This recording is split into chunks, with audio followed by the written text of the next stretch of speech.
Now it's time for what we've all been waiting for, ladies and gentlemen, the Casino Gauntlet match for a world title shot.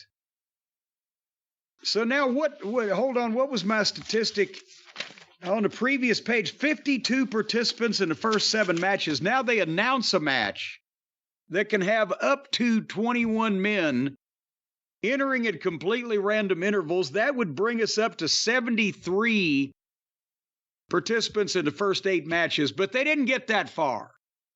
I don't want to spoil anything, but can I say yes, 2 things? Yes. 2 things. One, this explains the questions we had a few weeks ago about why Orange Cassidy wanted to win a 3-way match to be the first person in the match, because you could win the match at any point. But what it doesn't explain was, if Orange Cassidy had won the match right away, does that mean no Zack Sabre Jr. or Ricochet on the show? Were there just surprises in the back waiting to come out that, oh fuck, the match is over, I guess. Yeah. That was my Wembley moment, I won't be out there. How do you explain that?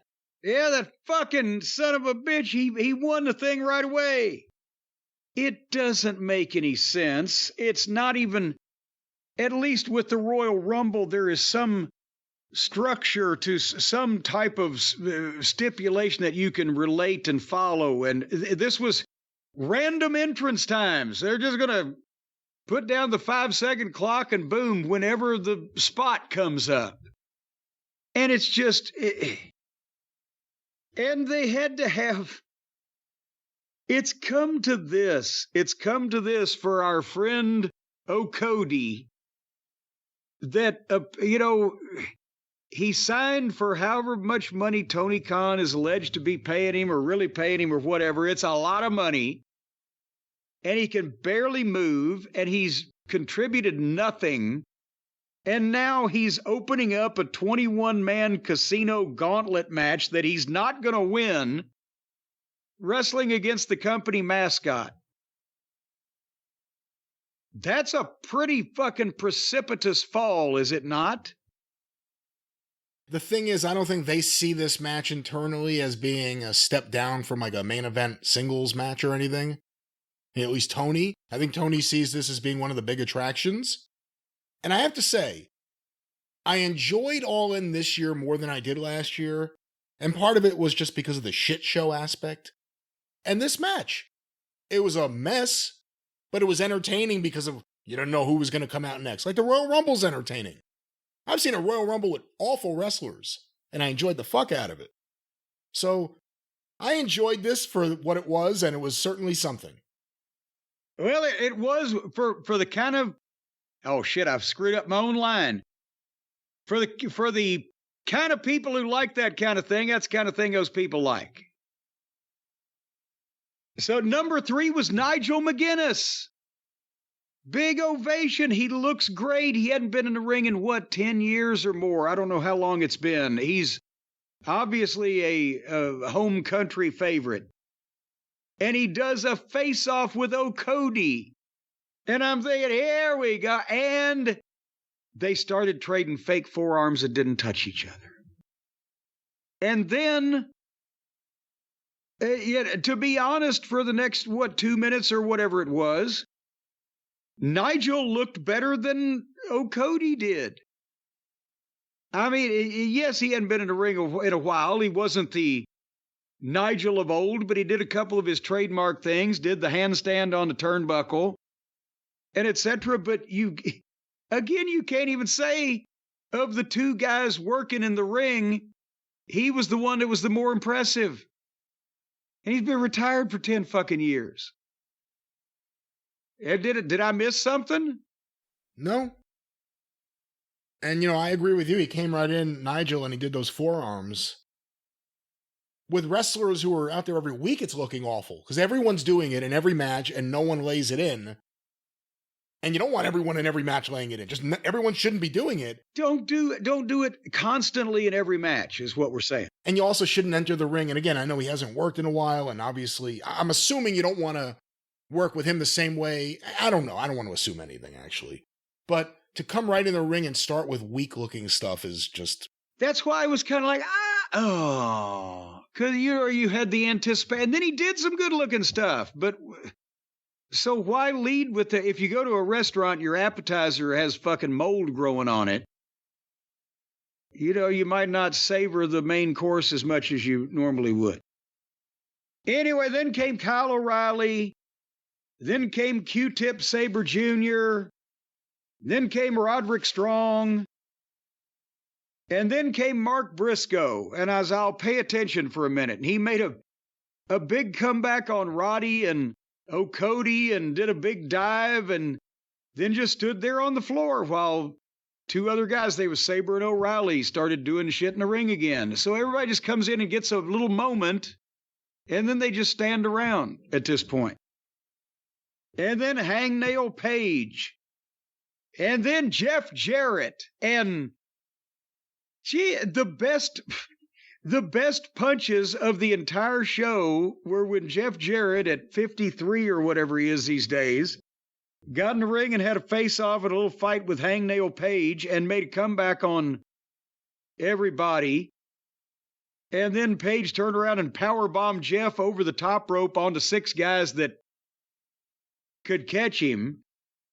And then grabbed Karen, who looked great, by the way. But suddenly music plays, and so he lets go of Karen because that's the rule, I guess. I don't know. Oh, were you surprised that he grabbed Karen by the throat? Well, no, they're trying to get him. He's a heel with an edgy personality, and he's antisocial. So no, I wasn't surprised. But again, if you're going to take a bite, you got to chew. And why grab her if he's going to let her go when somebody's music plays that's not even within sight, much less 50 feet of stopping him from just doing whatever he was going to do? And it's not like the person was running down to the ring or anything. No, because it was Ricochet. And he's got to make his big entrance first. And then he gets in the ring and has a big exchange with Page. But now at this point, there's some guys still in this match we haven't seen in 10 minutes. They're just fucking laying around somewhere waiting for their next cue. And then Christian comes in because he was in the... Wait a minute. Hold on here. He was in the Trios ladder match. Oh, he wasn't in the 16-man. He wasn't in the 10-man. He was in the 12-man 4-way ladder match. Okay. He came out and got in the match, and Jeff broke a guitar over Page's head, and Cage and O'Reilly were down in the ring, and here came Dino. And the Lizard gets in the ring, and it's like he might turn around and hit Cage because of the miscommunication that they had in the earlier match, but instead, he chokeslams O'Reilly and puts Christian on top. 1, 2, 3. So Ricochet made his big debut in the company in a match that not only did he not win, he was barely in it. And there's Cody that didn't win this thing. And there's Hangnail that didn't win this thing. But Christian Cage won this thing. And it took, from start to finish of entrances, everything, well over half an hour. But Cage now gets a world title shot anytime he wants one, instead of any of their stars they've been pushing for, or the guy that they just signed. Why did Ricochet have to be in this thing if he wasn't not only going to win it, but wasn't even going to start and go all the way through and be the phenomenal story of the match? And the other question is, and it's been a while, this push, does Tony push Christian Cage too much? Well, I mean, he can work better than most of these people, but was this the spot? Then don't have him win a match that involves the debut of Ricochet. Don't have anybody win the match that involves the debut of Ricochet except Ricochet. The finish deflated the fans there. It was a shit finish. And this isn't the first finish on the show or the only finish that deflated the fans. And they've teased the Luchasaurus turn on Christian for a while now. For a long while. Going back to the beginning of them being together. Well, wait a minute. He turned on him once, didn't he? For 2 weeks? Yeah, that's right. Did I imagine that? Is that a fever dream? No, I think that was true. Maybe when he was feuding with Jungle Boy. But yeah, if there was ever a time to pull the trigger, this may have been it because of the pop it would have gotten. But instead you took that away. And again, I don't think people want Christian Cage in the main event picture. That's just my hunch. Well, you've got a hunch there, but a good surgeon could help you. But I'll tell you, with this show so far, it's like, gosh, there's one turd after another. And then suddenly, the next match we find out is going to be MJF and Will Ospreay. And I'll tell you what, Brian, it's just like when life has been beating you up. When you got one bad thing happening after another. When the cable company turns off your cable to fix something and you don't expect it, or your internet, or you get yelled at work, or you've got trouble and strife, it's always a pick-me-up, like seeing MJF and Ospreay come out of nowhere. It's like, that's what it's like when you get a box of awesome delivered to your door every month. Instant sunshine, lollipops, rainbows, and waterfalls. Instantly, the world is all good, and you're in a good mood because you open up that box, and what's inside, I think I can say confidentially, just to you, Brian, and our listeners, is awesome. You've seen the awesomeness. I'm like sitting here as you're talking about it, just wait. I'm thinking to myself, when is the next box arriving? I can't wait. It's always a surprise, and it's always something cool. Yes, and you can't wait to get your hands in that box. And that's exactly what you're going to feel like, ladies and gentlemen, out there when you go to our friends at boxofawesome.com and you see the wonderful things that we've talked about. Well, Brian talks about the knives and various implements of murder, mayhem, and dismemberment that he's collecting for some reason over there. But also they've got camping supplies, they've got cooking items, they've got gourmet cocktail accoutrements, books about these things and things to make these things and savor these things and all points in between. And all you got to do is go to boxofawesome.com and take the quiz. What are you interested in? What do you like to do? What do you like to eat? These type of things, and they will tailor, customize even, these fine products that they find from the small places around the world, Brian. The nooks and crannies, the roads less traveled. Not the big box retailers, but the mom and pop craftsmen. Pop, he waxes this particular piece of craftsmanship with his very own mustache wax.